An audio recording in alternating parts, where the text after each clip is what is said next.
turn to Section 1. Section 1. You will hear a conversation between an agent from City House Services and a customer who wants to have her house cleaned.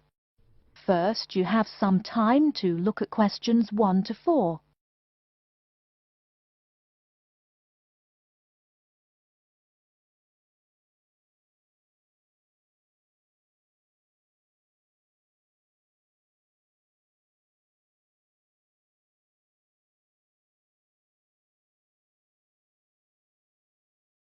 You will see that there is an example which has been done for you.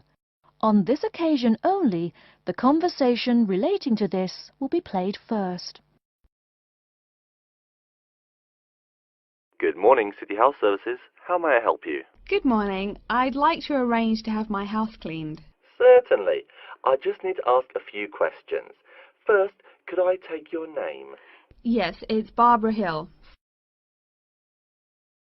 The woman says that she is Barbara Hill, so Barbara Hill has been written in the space. Now we shall begin. You should answer the questions as you listen, because you will not hear the recording a second time. Listen carefully and answer questions 1 to 4. Good morning, City House Services. How may I help you? Good morning. I'd like to arrange to have my house cleaned. Certainly. I just need to ask a few questions. First, could I take your name?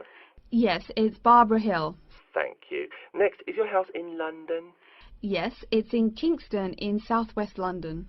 Okay, southwest London, and, what's the postcode? SW105. And what is the square footage and what rooms will be cleaning? The whole house is 268 square feet, and there is no need to clean all the rooms. I only want to have my bedrooms cleaned. Okay. How many bedrooms does the house have? 3 bedrooms. Oh no, sorry, we used to have 3 bedrooms, but we only have 2 bedrooms now. Are those single bedrooms or doubles? Doubles. Fine, 2 doubles. There's one more room which needs cleaning. It was used as a bedroom before, and now we have converted it into an office. I understand. 3 rooms have got to be cleaned. And are all of those rooms upstairs? Yes. Then downstairs we have a kitchen diner, conservatory and lounge. The kitchen diner is quite large and has the usual equipment: cooker with oven, refrigerator, cupboards and worktops. The conservatory has a lot of plants, but there's no need to take care of them. The lounge has a leather 3-piece suite and a large coffee table. Thank you. And do you keep any pets? Yeah, I really love keeping them. I've got 2 dogs and 3 cats. Okay, then if our staff come over to offer the service, please take your pets away. Have you looked at our service packages? Yes, I have one in front of me. Excellent. Before you hear the rest of the conversation, you have some time to look at questions 5 to 10.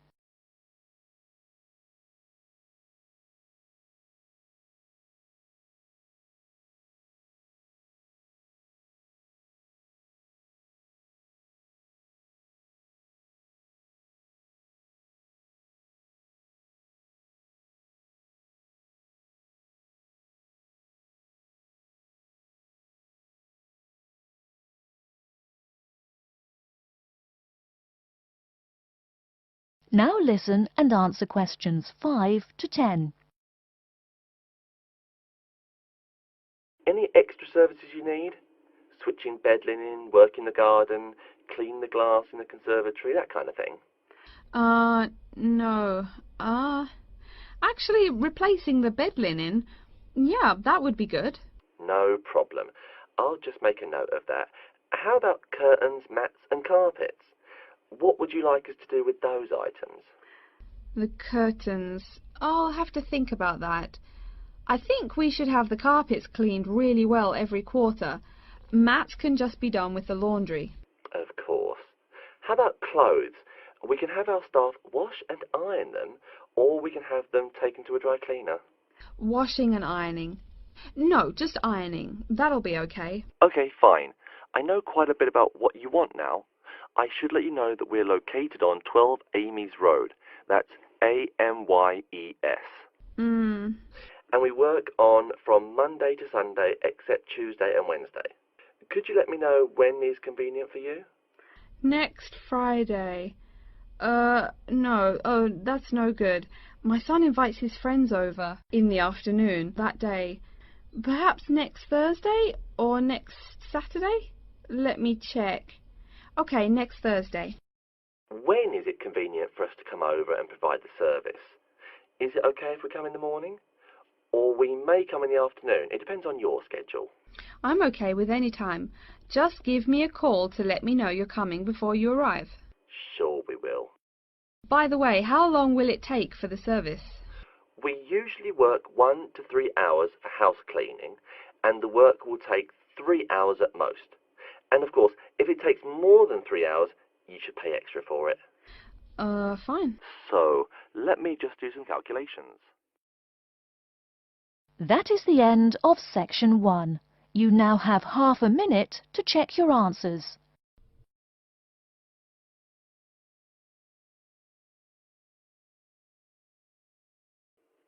Now turn to section 2. Section 2. You'll hear a talk by a security worker from Sydney Airport who is introducing the day-to-day operations of the Australian Quarantine Service. First, you have some time to look at questions 11 to 17.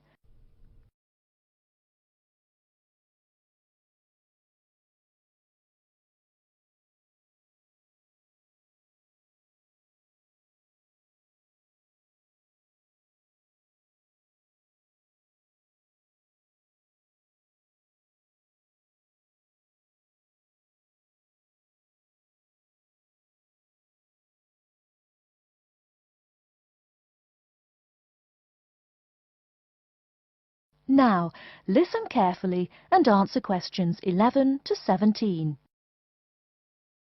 Hi everyone and welcome to Sydney Airport. Today I'll be giving you the inside information on the day-to-day operations of the Australian Quarantine Service here.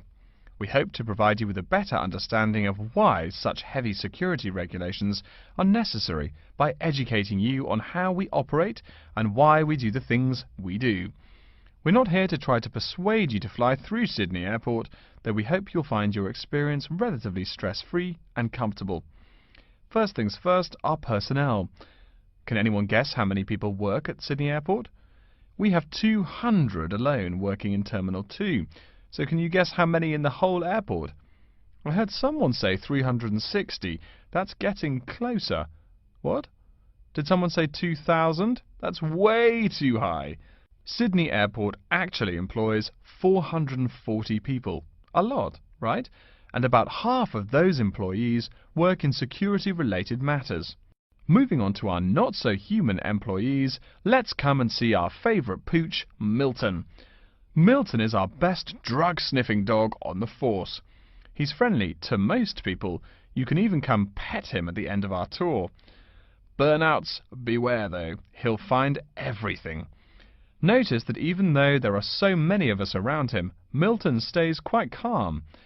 This is the precise reason he was chosen for the job. Dogs that are chosen are not predisposed to sniff out different narcotics. That's something we teach them already. So here's a part of the airport most people never notice, the cargo transport terminal. This is where packages are shipped to and from. Normally we ship around 4,400 packages per month.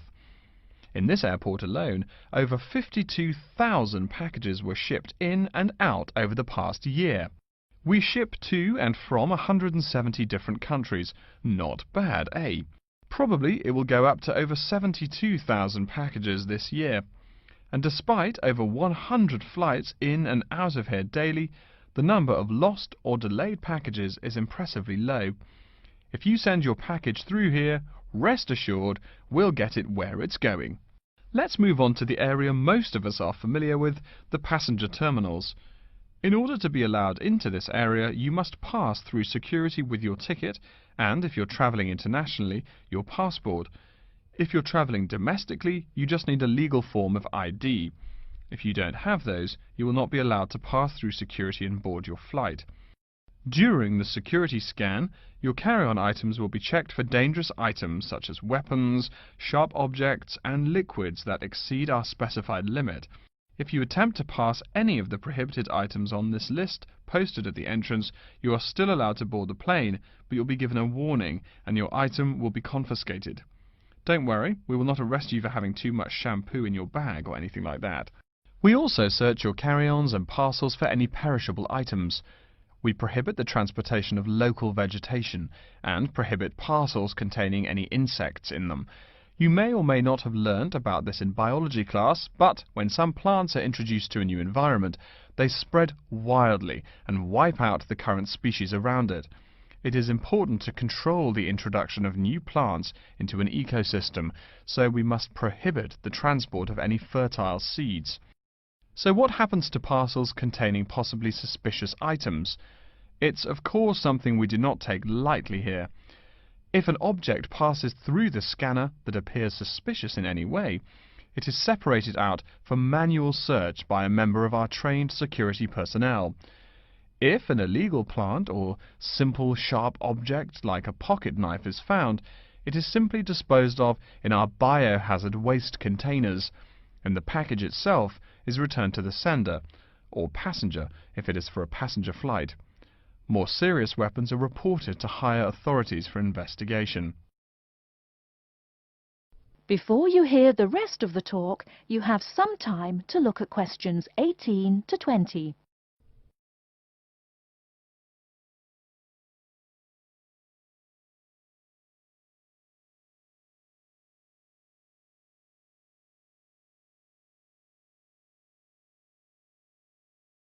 Now listen and answer questions 18 to 20. As far as parcel security, the material of the parcel is important. For shipped goods, the most common material used and the most widely accepted is paper. Make sure it is packed sturdy enough with no rips or tears. We've definitely had packages rip open before due to haphazard packing. A more common problem, though, is the package labels. When an item does not make it to the right place, this is the most common reason. The label may not be in the right place or marked clearly enough. If you're receiving any items from abroad that must be declared, please remember our guidelines in order to ensure the timely delivery of your item. Make sure it is packed correctly, and we ask that you notify customs between 2 and 10 days within the item's scheduled arrival date. Okay, before we move on, are there any questions? That is the end of section 2. You now have half a minute to check your answers.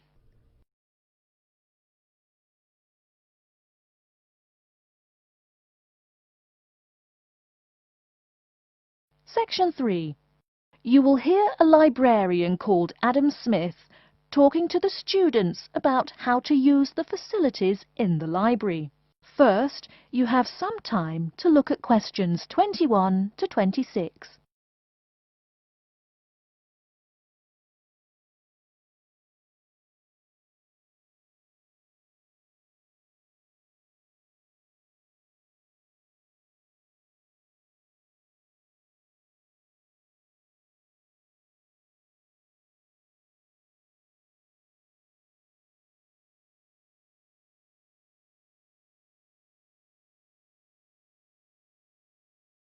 Now listen carefully and answer questions 21 to 26. Welcome. Please come in and gather over here around the tables. My name is Adam Smith, and I'm the librarian here. I'll show you around today and explain how to use these facilities. Hopefully, when I'm done with it, you'll know the ropes. And please feel free to let me know of any questions or concerns that you may have. Now we're at the gate of the library. Upon entering into the door, you'll find that the restrooms are on your left-hand side, and opposite them is a photocopy room. Many of you are wondering about the check-in and check-out process. What you have to do is go to the circulation desk, which is to the east of the photocopy room. The reading room is a really large area in the center of the library, just to the north of the circulation desk.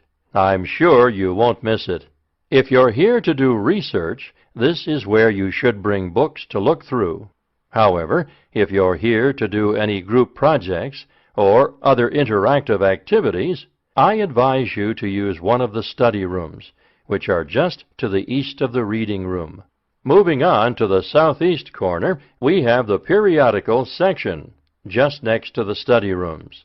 We have a collection of different newspapers and magazines in this section. You can get last week's weather reports or all the top stories 5 years ago. Our periodicals can be traced back 20 years to the time when our school library was built. Ah, our first question. Yes. Can we check out magazines from the library? I'm sorry, but you cannot take any periodicals out of the library. You're welcome to read them for as long as you want while you're here, but you cannot check them out. I wonder if there is any place where we can get some food in the library. Do we have a store here? Of course. The Food Service Center is just meters away from the study rooms. It's on the northeast corner as you look at the map. The Food Service Center offers different kinds of snacks, though it's not big.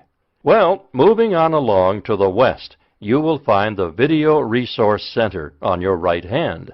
We have educational videos and documentaries, as well as major motion pictures. We ask that you pay attention to the tag on the video that you pick up, as many of our documentaries are for on-site viewing only and may not be taken out of the library. To the west of the Video Resource Center is our satellite TV station. Here we stream the news from Channel 19 for most of the day. How many channels does it have?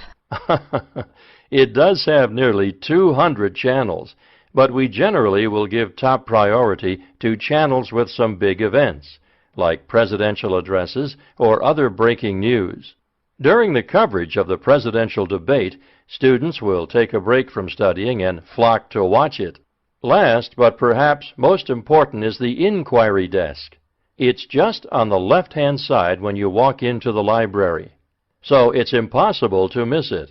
If you have any questions about how to use equipment or where to find something, come and ask the assistant. Don't be shy, because that's what they're here for. Before you hear the rest of the talk, you have some time to look at questions 27 to 30.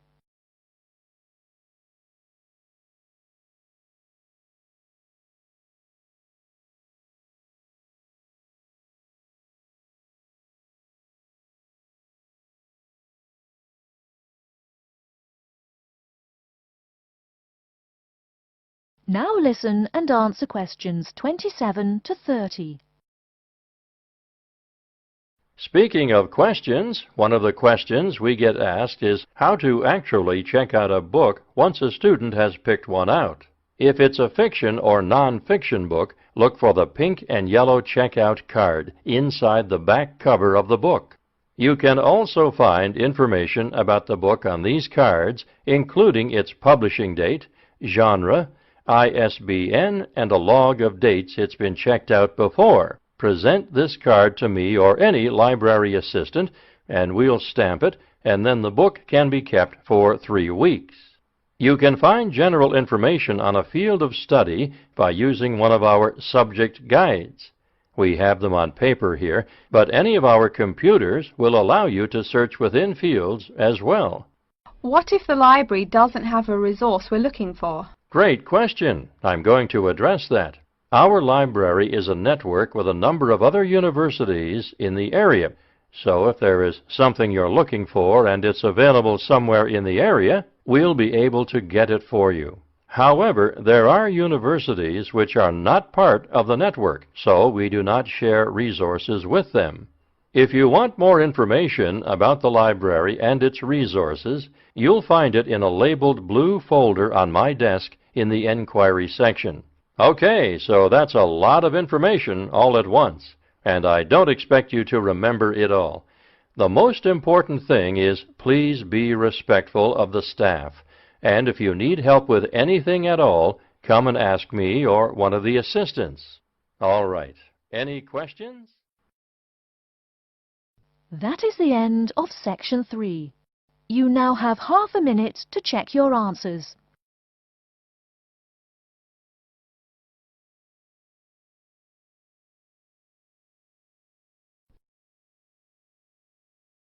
Now turn to section 4. Section 4. You will hear a lecture about Crocodylus niloticus and its living habits. First, you have some time to look at questions 31 to 40.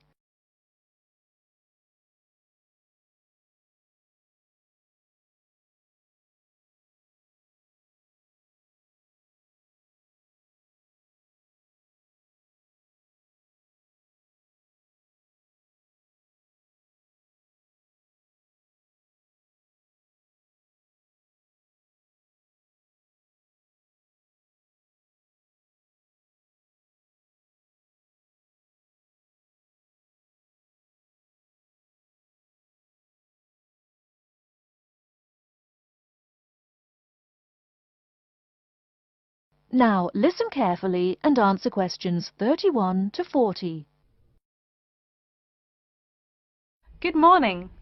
Today we will continue our study of Crocodylus niloticus by talking about its living habits. We've already discussed the evolutionary attributes that set it apart from its crocodile relatives. Does everyone remember that?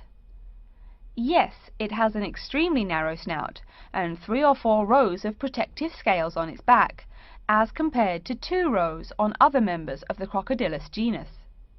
Let's take a look at how these carnivorous man-eaters live, where they live, and finally, whether they really deserve their vicious reputation. To start, I'd like to address a great question posed to me by a student during yesterday's office hours. We talked about the distribution of crocodiles in Africa and saw that they are highly concentrated in the south and west of the continent. This student noticed that on the map displaying the distribution of crocodiles across Africa, there were no crocodiles in the northern region, and found no mention in the literature of the existence of crocodiles in the north of Africa. Why might there be no crocodiles in North Africa? Let's save this question for later in the lecture. To find out more about the social habits of the African crocodile, one researcher named Tara Shine of the University of Ulster in Northern Ireland conducted a survey of the wetlands in Mauritania and received reports of 46 crocodiles living in one group, or float as we say when referring to crocodiles, though the usual number is a little less than half of that. In general, crocodiles are more highly concentrated in wet subtropical environments near bodies of water and rich vegetation. While South American crocodiles thrive in cool rainforests, the African crocodile is more equipped for heat. Though they can survive at the hot temperatures found in some deserts, they are not equipped to handle dry climates and thus cannot survive in places like the Sahara Desert of North Africa. As cold-blooded animals, crocodiles' core temperatures fluctuate from their average of 38 degrees Celsius as external conditions change. Thus, they need to avoid extreme temperatures. Others live an underwater life, keeping a body temperature close to that of the water. As their own unique method of regulating their body temperatures, some African crocodiles have made dens by digging holes in the ground to provide themselves with a cool, dark place to retreat from the hot African sun. Speaking of the hot African sun, let's go back to the question asked at the beginning of the lecture. We know that there used to be crocodiles in northern Africa, yet today there are none. What are some possible explanations for this? Some students have suggested that the African crocodile has evolved from a desert creature into a wetland creature, thus causing them to migrate south for more appropriate conditions. Others presume that the crocodile was hunted out of northern Africa by a fiercer predator. While these are intelligent guesses, the real story is a little bit different. The key to this migration is that the Sahara Desert did not always cover the north of Africa. About 8,000 years ago, the land was fertile wetlands, perfect for breeding crocodiles. Over time, though, the area dried out and the wetland slowly turned to desert, leading the African crocodile to migrate south to the marshlands they call home today. Some crocodiles did, however, adapt to living in dry conditions. In Mauritania, some crocodiles have learned to survive in an area where they can go up to 8 months with no water, by spending the driest of times in what's called a torpor, or short period of hibernation. To utilize every bit of rainfall, these desert crocodiles dig underground caves that collect runoff, thus staying cool and hydrated. During the mating period in November and December, males attract females to their viciously protected territory through a number of behaviors that range from snapping their jaws all the way to sending infrasonic pulses through the water. Afterwards, the female digs a hole up to 60 centimeters in depth to store the eggs for an 80-day incubation period. The female protects these eggs during the period, and sometimes even helps crack the eggs with her snout at the end. These teeth-gnashing carnivores are softer than we think. Although these vicious creatures have attacked humans on a few occasions, the residents are not afraid of them. In fact, they show a great deal of reverence towards these wondrous creatures. Some say that crocodiles bring water to their habitat, so if they leave, they will bring the water with them. Obviously this is not true, but it demonstrates the admiration the inhabiting people have for crocodiles. Generally, crocodiles do not predate on humans. They attack when humans populate the crocodile's habitat, instilling fear and uneasiness in the crocs. Like any other species, crocodiles are known to attack when feeling fear. There's still a lot more to be discovered about the African crocodile.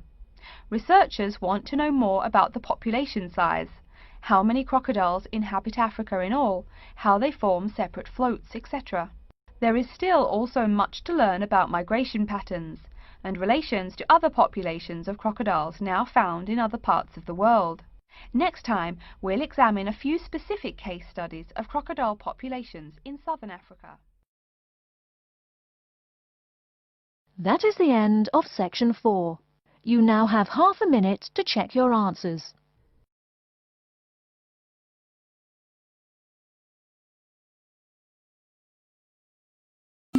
Shake